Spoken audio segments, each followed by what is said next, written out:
most of the times that we know what we need to do, but the reason that most of the people, they are not doing it because they don't believe that they can do it. And this is something like killing all the dreams they have. They know they can start a YouTube channel. They know they can just market better themselves, but internally somewhere they don't have that alignment. They don't feel that inside. I think like I can do this. I think I can influence like 100,000 people with my message. So number one thing that I always ask my clients to do this is like be very clear about. Welcome to Influence. In today's episode, we had Vamsi Polimetla. Vamsi believes you are the architect of your own life, and with the right mindset, you can create momentum and achieve mastery. Vamsi runs a unique neuro-science-based practice called the Beyond Platinum Mastermind Group, where he helps some of the most brilliant minds in entrepreneurship unleash their greatest productivity and bring fire to the projects they've been resisting.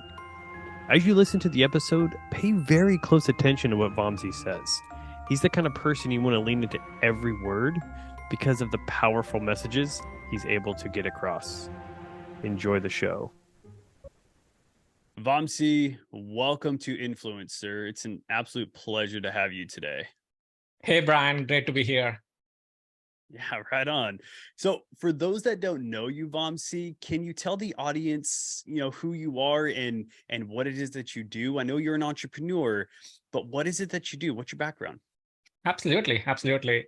My name is Vamsi Polimetla. Been on this planet for almost 44 years. That's what like my driver's license says. But in my mind, I always like reset that clock to 21. So I always feel like 21 inside. Been married for 19 years, got two young boys, 15 and 13. Originally from India, been living here for the past 18 years, lived in Singapore for some time. I was in the IT industry. If you're born in India, there are only three options. Either you could be an engineer or a doctor or a failure.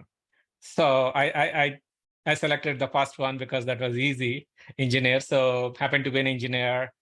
Spent my good amount of time, like a 20 plus years on the software side.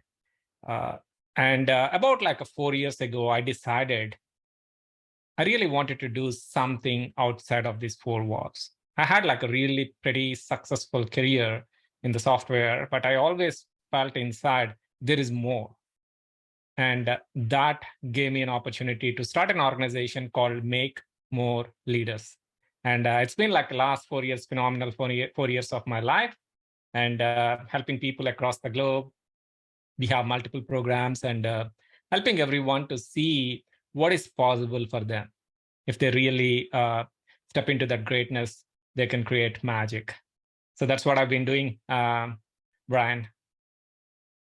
So I want to unpack that a little bit on the specifics of what you do. But before we get into it, I'd love to ask, 4 years ago, when you decided to take your life in a different direction, that instead of being within the four walls, you decided that you were going to take a different path, really the path of entrepreneurship. What was going on around that time? Like, what really pushed you to decide, like, you know what, I'm going to completely take my life in a different direction? Absolutely. So little background, like about 10 years ago, I moved up in my career into the management side. And a part of the journey, I know if I wanted to lead people, first I need to lead myself. I started investing into my personal growth. I started putting whatever that I'm making, the leftover money, instead of like putting into the stock market, I started putting into my brain. And started going to Tony Robbins, Brendon Burchard, Robin Sharma, pretty much all the wonderful leaders, like influencers, masters, getting mentored by them. And throughout that like a time, I'm getting like a better every single year. My performance is good at work. My performance with the family is getting better. People started noticing that. One of my friend asked me, Vamsi, I've been watching you for the past several years. Looks like you are really living the life. What is happening here? I don't know. Looks like you've been going to so many conferences. Next time, if you go to any conference, just invite me. I'll come and join. I don't care what conference it is. And I said like, okay, I'll let you know. And within like maybe a month, I was going to a conference by Tony Robbins in New York City. And I told him like, hey, there is a guy named Tony Robbins. I'm going to be there for 5 days. If you want, you can join me. And he said, I don't know who Tony Robbins is, but I am going to be joining you because I wanted to spend time with you. That is how it started. During that weekend, I asked him, hey, I'm thinking about starting my coaching business. I wanted to really help people outside of my corporate job. And he said, Vamsi, you can, I think, like maybe start coaching me. I don't think like nobody else in the world can coach better than you because you know everything about me, my strengths, my weaknesses, and what I'm looking in my life. So that's how it started. It's not like uh, it was not like that difficult. So one person believed in me, and I gave my best to that person for 3 months, and he's still like my client. He's like one of my first client, and he's my first client, and he's still like with me 4 years later. The point here is a lot of people, they think like, okay, I need to have 100 things before I start something. No, you just need one person. Believe in your vision, believe in your mission, and start there. And most importantly, you need to believe in yourself. If you believe in yourself, uh, I think that's a good starting point. So Vamsi, if from just to do a quick recap, it sounds like you were working, your job and things were going well, but you decided to go on your own journey of self-improvement and you invested into your mind rather than into things into the outside world. And then it got to the point that you then began coaching others to help them self-improve and to take their life in the direction that they wanted them to go. Did I capture that? Absolutely. Absolutely.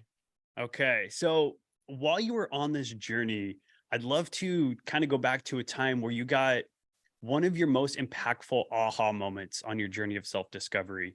Was there a piece of information? Was there something that was brought into your world that just reshaped the lens that you see life through, that there was really no going back from? Absolutely. Absolutely, Brian. So this is not just like in the personal development growth. Throughout my career, throughout my life, I was always living outside the box. I'll give a little background. Throughout my education, I was like a C minus student. I was not like a good at academics. And back in late 90s, I was working in India and I was making about $30 a month. At that point, like I was very young, um, very talented, did not care much about the money that I was making, but I was just like enjoying that life. So I heard from a couple of my friends, there are some good opportunities in Singapore. And to be honest, I don't know exactly like where Singapore is in the map clearly at that point when I heard. And somebody said that with your skill set, you are going to be really, really successful in Singapore. Guess what? The next day I went to the travel agent and asked them like, hey, I wanted to go to Singapore. How can I go there? And they said like, you need to have a passport. I never had a passport. Applied for a passport. They helped me to do that. And they helped me to get a visitor visa to Singapore. And the moment I landed in Singapore, Brian, I was making $30 in my past job. The first job I got in Singapore was $3,000, which is 100x. So I stepped out from my comfort zone. I stepped out from like maybe all the things that I have. I never stepped out in the from my home state when I was in India. And I never took an airplane ride before. That was my first one. So everything started changing. And that was the first aha moment I had. Oh, if I step out, I think I can create some magic. And I've been doing that over and over again. And it's been like a always every single year, every single maybe moment is an opportunity to do that. Even today is the 1st of November. I started a challenge for all of my existing clients. This is easy for some people, and it's very difficult for many people. The challenge was do 3,000 push-ups in the month of November. And somebody said like, impossible. I never done more than 10 push-ups. Yeah, give it a try. After end of this month, you feel that you accomplished something. Maybe your first 100, maybe first few hundred, not going to be your perfect push-ups. I'm not a fitness trainer. I'm not a CrossFit expert. But the point here is the moment you push yourself, you can start creating magic in your life. The minute it sounds like you put something that somebody would feel impossible to do in front of them and get them to realize that once you do it, you start to have self-belief that there are other things that you might believe are impossible, but you can do it. You just have to be committed and have to make the choice. Now, when it comes to pushing yourself outside your comfort zone, how important is this really in the journey of an entrepreneur? And do you find that a lot of people really struggle to actually get themselves outside their comfort zone, even though that's what's going to lead to their growth and their improvement and really to get to the life that they want? Absolutely. Absolutely. Before I answer this question, I'll ask you one question, Brian. What is the most expensive city in the world? I believe it's New York. New York. Okay, one more chance. The most expensive city? Mm-hmm. I'll go with Los Angeles. I'm honestly Okay. not sure. Maybe I'll change the question. Most expensive place in the world. Ooh, I don't know the answer to that question. I have no idea. You mind helping me out here? Absolutely. Absolutely. A lot of people say, when I ask the question, they say that maybe Dubai, maybe Tokyo. Some people say New York. Some people say San Francisco. No, the most expensive place in this world is not too far from your home, which is maybe 2, 3, maybe 10 miles from your home, which is the graveyard. That is where all the ideas, all the wonderful thoughts, all the plans got buried. Billions and trillions of dollars buried in that place. And luckily, none of us who's watching this and who's listening to this are not there yet. The most of them, they have those ideas. They have all these like things that can change the world, but they are sitting in their comfort zone. The moment you understand you have only limited time on this planet. If you look at, like maybe say you have maybe 30, 40,000 days remaining on this planet, and you identify that you are going to be just using every single day. And we talked about this on before the call. So let's take an orange and cut that orange and squeeze that orange, right? So what we get an orange juice. Whereas you take an orange and you cut that orange into 2 pieces and you look at the orange and just like put into the trash can.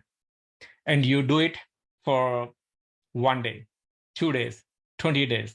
Your mom looking at you and say, what is the one thing that she's going to say? Hey, why are you wasting your oranges, right? So the analogy here, Brian, is we all have same amount of resources, same amount of oranges. Like every day, treat it like an orange. Are you cutting your orange and squeezing every single drop, or you're cutting it and looking at it and just putting into the trash can? Because once the day is over, you're not going to get that time back. You're not going to be exactly 23, 3 years from now. Your driver's license is going to remind you, hey, you're getting more mature and older. So always use this time. Don't just like sit in the comfort zone. And also, this is like a drug. 99% of the world got addicted to the drug is like staying in that zone and feeling that, oh, I'm comfortable here. You have so many things, but you are not like pushing that one, just 1% better. You don't have to just like go and do crazy things tomorrow. Just start improving 1%, and over the year, you will be really completely different person. So I've got 2 questions for you. First question I have, when you choose to push yourself outside of your own comfort zone, is there a process or is there a way that you figure out or determine that this is worth pushing yourself outside your comfort zone? If that question makes sense, it's a little bit confusing, but how do you know confidently that what you're about to do is worth pushing yourself out your comfort zone?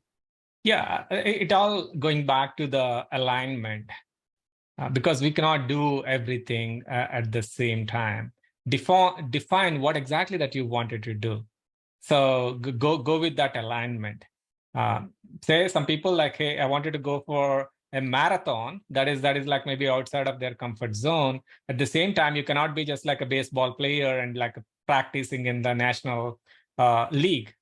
So pick one thing and just like a go every little bit every day on that particular direction. Got it. Okay. My next question is, how much of a factor do you believe self-belief or the lack of self-belief plays into somebody pushing them outside of their comfort zone? And is there anything that people can do to really help build that self-belief within themselves that they can grow and achieve the life that they want? Right. Yeah, that's really powerful question, Brian. I think glad that you asked that question. Most of the times that we know what we need to do, but the reason that most of the people they are not doing it because they don't believe that they can do it.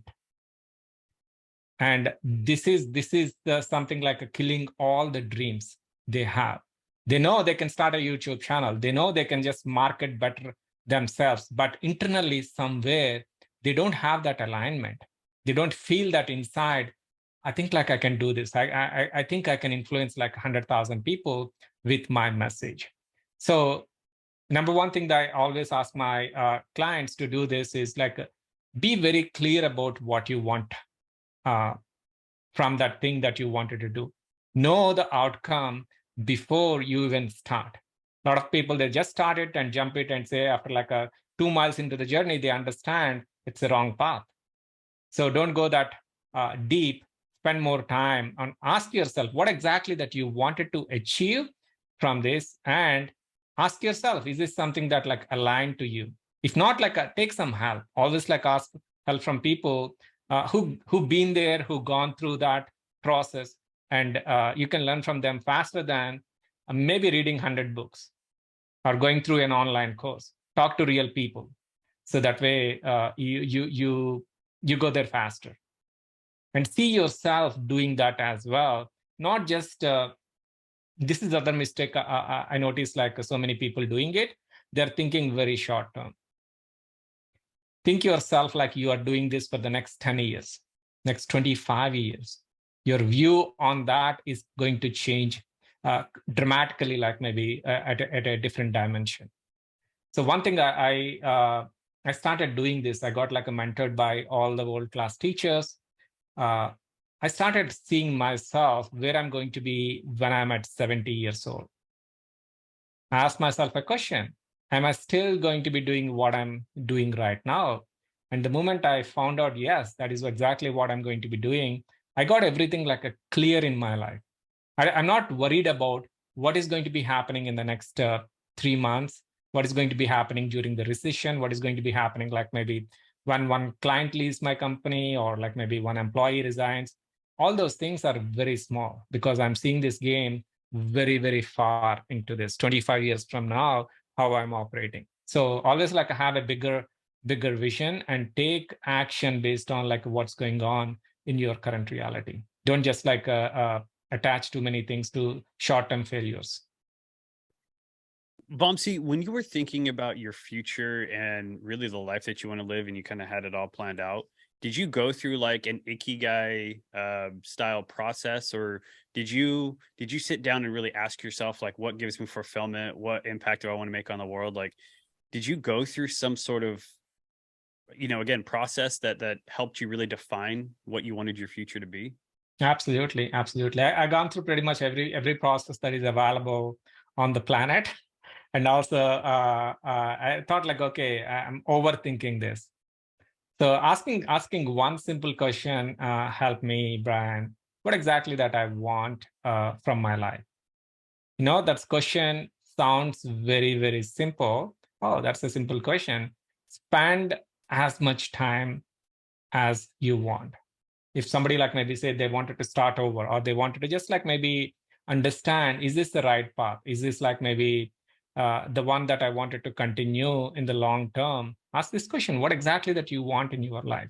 Not just from your career, not just from the finances point of view. There are so many other things that you can ask yourself: what I want from my relationships, what I want from my parents, how I want it to be remembered, what kind of contributions that I'm making, and what kind of experiences that I'm having for myself, and what kind of experiences that I'm creating around people around me.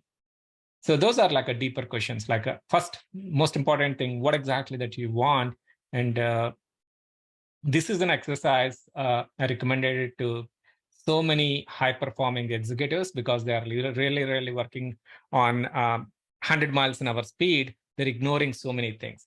So I asked them to take 2 complete days off and go somewhere where they've never been.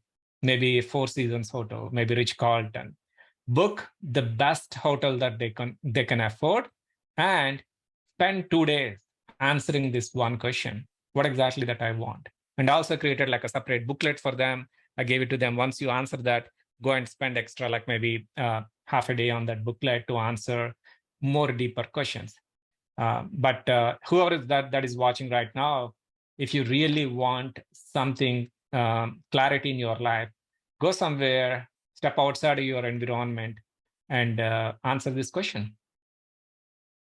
So why is going to somewhere new or somewhere you've never been, why do you believe that that's an important part of the process? The reason behind our environment dictates our performance. If you are seeing everything every single day, and that is how like your thoughts are processing in your mind. So 80% of the thoughts that are coming to your mind, pretty much like your recycled thoughts based on what we are seeing every single day. When you go to the new environment, when you feel that everything is fresh, very first time your brain is started processing something new, something fresh. And again, like I highly recommend go to the best, or maybe the hotel that you can afford.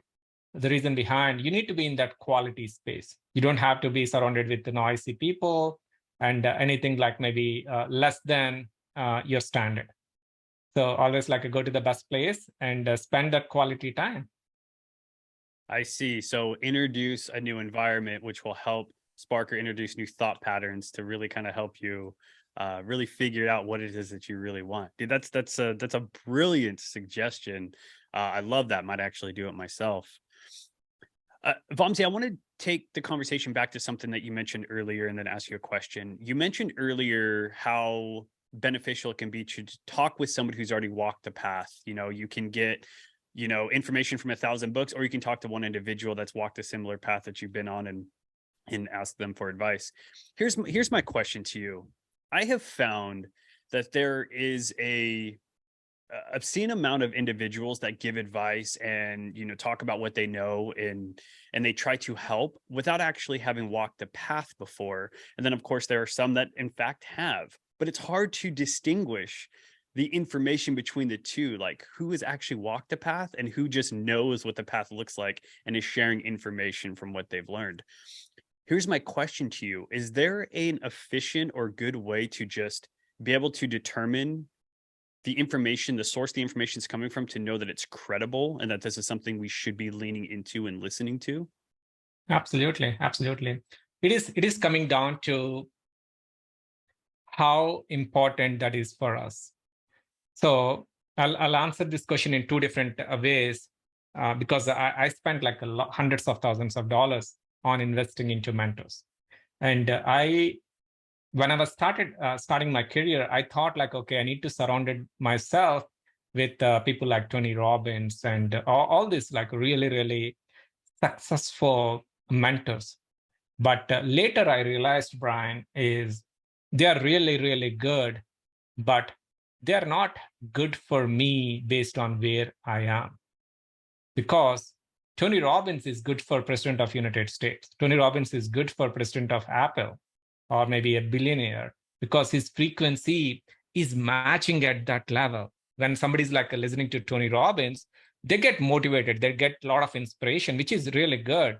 But if you really wanted to work with Tony, Tony is not entertaining people like you and I. Right now, you need to be just like maybe on his waiting list, even though his hourly rate is a couple of $1 million. The point there is you need to just work with somebody who is 2 steps ahead of you. Don't go to a mentor who is like a 20 steps ahead of you, because in the beginning you feel like, okay, you're getting like a lot of ahas, but whatever that they're teaching to the people who are like a 2 steps behind them more clearly than who is like 100 steps behind them. So always find a mentor. Again, like you don't have to have a brand name or anything. Spend more time with that mentor and study them. The second route I wanted to go to answer this question is a lot of people, they are in a rush to get something. Hey, I really wanted to get somebody. Guess what? That's the reason. Like maybe they're getting like maybe average mentors, and they're spending too much time, and they're thinking, oh, I wasted my money on this particular thing. So study them closely, follow them for a while, and most of the content, what they're doing, their actions, their lifestyle, everything is available on their social medias. Just follow them and see, is this like maybe the person's direction is resonating with you? Go to their free programs, have a call with them, and maybe see if they're busy. Request for like, hey, I just wanted to talk to you for 30 minutes, and prepare for that call as if you paid $20,000, $30,000. So that way you understand how the person is responding to you, and then you can make a call. So that way, don't be in a rush. Study the person, and don't go to all the seminars, Tony Robbins or any seminars, but don't think like they're going to be your one-on-one mentor. They're going to be at a very high level. You get some ahas in the seminar. Once you come home, you're going to be on your own. I'd love to ask you a piece of advice, or just advice for me, personally. And this is just my way of trying to learn from mentors. I don't really have anybody that I directly speak with, but there are people that I listen to. And what I do is I try to understand what their thought patterns are. Like, how does this person think? Like, it's great, everything that they say, but I really want to learn how they think and how they come up with the different conclusions that they do, and really try to figure out the wiring that makes up, all of their thoughts. Am I on the right track as far as learning from somebody that I believe to be a mentor? Sure. Yes and no. The reason I'm saying that yes and no, don't expect somebody to do anything for you. At the end of the day, you are doing the work. Nobody in the world can do anything for anyone. Only they can do is show some light and see, is this like maybe the person can show you the light. And don't expect that person already walked in your path. This is also like one of the lessons that I learned. If you look at like all the basketball players, or maybe tennis players, if you look at their mentors, they're not basketball experts. Let's take like Kobe Bryant or Michael Jordan as an example. And the person who coached, I worked with Tim Grover. Tim Grover is one of Kobe's and Michael Jordan's coach. I joined his program maybe a couple of years ago, and get to know a little bit about him, and traveled in that journey. The point I wanted to bring here, Tim Grover is not a basketball expert, but he coached two of the best basketball players on the planet. So when you're choosing your mentor, don't think like they need to be expert in this field. They know something that you don't know. And if they can show you that, because you are good at what you are doing, and there is missing 2 millimeters in that, and if they can point that out, that's all you need. Man, that is incredibly insightful, and you opened up or unlocked like a different way of thinking about approaching mentorship or learning from a mentor. I had this limiting belief until this very moment that I should only be learning from people that have walked the path that I've been on, like that they're already 3 steps ahead, and I need to learn from them, and not necessarily looking at outside of that to who is really like coaching them, or who else is influencing the path that they're on, because those are the people that actually, really bring in the information that are helping them. That was fantastic. Vamsi. Absolutely. Can I give one other example for all of your Yeah, audience? I think it's going to be absolutely. pretty clear for them. Sure. Just what kind of internet service that you have at your home? Internet service, I have Charter.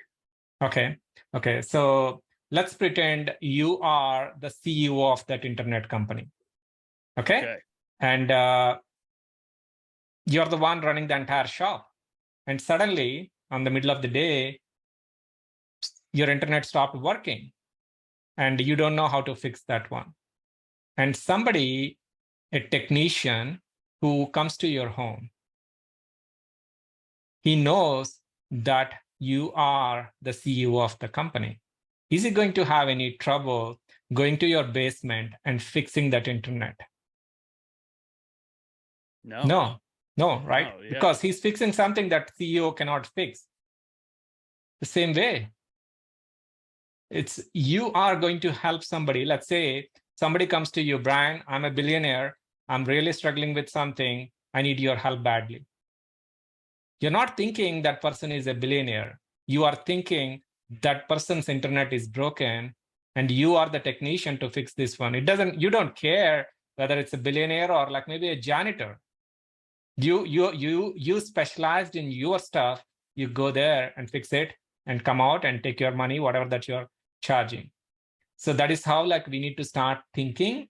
And that is how I think like you start seeing it. For example, you are a neurosurgeon. This is the second example I wanted to give. Okay. You wanted to operate a brain. You don't care whether it's the president of America or somebody who's like maybe elementary school teacher.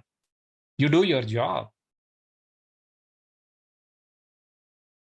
I mean, from what I'm gathering here, it's understanding, or it's important for you to know that you can't expect any single person to be the expert on everything. You can learn something from them. If you've got the CEO, there's a good chance you can look at them for leadership and somebody that knows how to lead a team, if that's what you want to aspire to be. But it's also understanding that just as valuable as that CEO is the technician that can fix a problem the CEO can't. And it's also learning from them as well. And just understanding as people that you're going to find information and you're going to find solutions from all walks of life, from everybody. So it can almost be, you almost have to be careful to just put everything into, a couple individuals. Absolutely. Did I capture that, pretty? 100%. 100%. Yeah, the CEO, even though he's responsible for 10,000 employees or maybe 100,000 employees, he cannot make anything that day without the technician.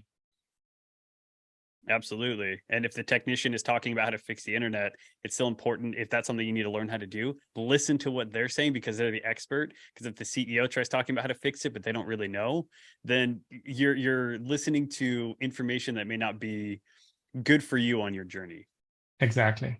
That was great. That was great. I'd like to take the conversation, Vamsi, over to, if we can, over to this free workshop that I joined with you and Brendan. And I want to talk about that workshop because of how much I loved it. And, personally, I'm a huge believer in communication. If anybody were to ask me the one skill I believe people need to work on or should work on, if there was one, it would be communication, because that's really what it comes down to in life. If you struggle with communication, you're going to struggle just about every walk of life, whether it's your relationship, whether it's in business. I mean, communication. Anyway, I want to talk about where that workshop originated from and why you guys decided to choose to teach people the skill of communication. Absolutely, Brian. First of all, thanks for acknowledging that workshop, and it's became really a long way on that. We started this about like 18, 19 months ago. And so far, we reached out to almost 4,000 plus people from 23, 24 different countries. And some of the countries' names, like we don't even know where those in the planet. So we're very, very grateful for the work that we put in over the time. So the idea came from one of the example that we shared in the workshop. Some of you know Simon Sinek. He wrote a book called Start With Why. He also wrote 4 other books: Leaders Eat Last, Together is Better, Infinite Game, and Find Your Why. I read all the 5 books. His first book was really, really brilliant book. Remaining 4 are average books, I would say. Those are not bad like average books. But the point here is all the last 4 books that I mentioned were New York Times bestsellers. His first book, his brilliant work, all like the best book he wrote, was not New York Times bestseller. The reason behind, when Simon Sinek released that book, no one in the world knows who he was. He was just like one of us. He was like wrote a nice book, released it, and nobody knows who he was. Now, after releasing that book, he gave his first TED Talk. That TED Talk made him really, really famous in the world. And now, if you look at like a fast forward several years later, he got a waiting list from not from people like you and I, waiting list from presidents and prime ministers of the countries. They're asking him to come to the parliament, come to their Senate and talk about leadership. He said, like, my waiting list is for 2 years right now. The point here is, with that first book, he put all the effort that he got into that book. If that book is just sitting on the table, there is no point. This is the biggest mistake like everyone doing in this world. They're putting all their ideas into that, like maybe one video and just like maybe settling it down. You should never be a best author in the world. You always need to aim for best selling author. Visibility is profitability. That is the key mantra we realized.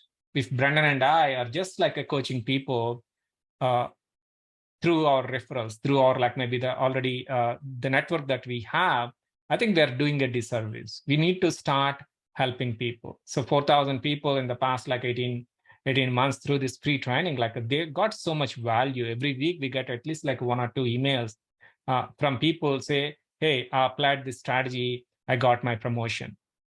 Those are the ones we'll never buy our programs. We are 100% happy with that, because our goal is not to just like maybe coach people who are paying us like maybe the fees, indirectly help people. So that is how the universe is going to give us back. Whatever that we give to the universe will get us back like maybe 10 times, sometimes even more. So that is the point. Help as many people as through your content, through your work. And also, if you look at Brendan's YouTube channel, pretty clear channel. Anyone can just like maybe follow those videos and learn so much from those videos. And this all the videos are available for free. And one of the problem also, Brian, if everything is free, people are not taking action. That is also the reason like we need coaches, mentors, and we need some kind of skin in the game. Then only we'll say, I paid like $25,000. I definitely need to work out. And you complete it no matter what. Yeah, right. Visibility is profitability. I love that quote. And it sounds like what you and Brendan are doing is you're doing this free workshop and you're changing people's lives, really. I mean, you're changing the way that they look at communication and the way that they even approach the world as a communicator, knowing even though it's for free, at some point, if you just continue driving value and continue, making this thing a little better, eventually it will come back to you from the recognition, and you'll find yourselves on a stage or in front of an audience or just really impacting lives in a bigger, broader way. Absolutely. That is a fantastic strategy. And it kind of comes down to, the actual workshop itself. If it was just like a mediocre workshop, chances are you two would be struggling. But from somebody that sat in that seat and sat in his workshop, it's like, I would have paid $1,000 to be sitting here learning what I was learning. As a matter of fact, I believe it was like 3 books I read on communication that had I just taken this workshop, it would have saved me all of that time. I mean, it was so good. And it makes sense that what you guys are doing is just spreading this value and building your brand in a way by doing this. So if I was to ask you, the future, like I know you talked about, this is what you want to do by the time you're 70, but if I was to ask you like in the next like 5 years, Vamsi, I'd love to ask, like, where do you see yourself? Like, where do you want to be in 5 years from now? I'm still going to be where I am right now because, as I mentioned before, I got 2 boys. They're going to complete the high school. I'm still going to be living in the same house, surrounded with the same families around. But in terms of my personal growth, the way I'm seeing it, I'm getting close to people like Tony Robbins. So when I started my journey 10 years ago, I started investing into my personal growth. They are 100 steps away from me. So even though I learned from all the mentors that over the past decade helped me, I'm seeing myself getting close to them. I'm seeing myself like I'm going to be 3-4 steps behind maybe Louis House, maybe 2-3 steps behind JLD, and all these things are going to be I see in the next 5 years. So that means I'm going in the right direction. First of all, getting close, and also one of my close belief is it's not about how much money that we are making in this world. It's all about like your proximity, where you are spending most of your time with. If you surround with the people who always reminds your future, who always push you towards the bigger thing, that I think that is more important than what is sitting in the bank account. A lot of people, they only see currency as, oh, I got this money. I'll also give simple example. There are 3 types of people who invest money. For example, if somebody got like a big bonus from corporate, let's put like maybe $25,000 because of inflation. They're supposed to get 10, they got 25. They go and buy, take like maybe category 1. They go and buy all the expensive stuff. Like say, I really wanted to get my home theater, or maybe I wanted to have that expensive vacation. They're happy in the moment and they make that investment. And the second type of people, that's like majority, they see, oh, I think I got my money. I wanted to invest in an asset which is going to grow up. For example, they put in the stock market, right?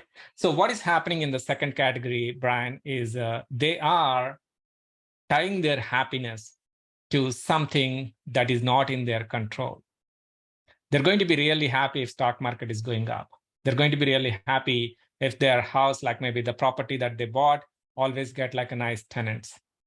But the moment if it is going down, they are feeling really, really bad. That's the second category. Whereas very few people like you and I, and like maybe Brendan, we start investing that money into ourselves, into our personal growth. Every single dollar that we are putting into our brain, our personal growth, is going to be staying with us. And it's not just like a staying there, it is amplifying it because we are becoming better human beings. We are adding more value to our family. We are adding more value to our community. We are helping so many people. That is going to be priceless.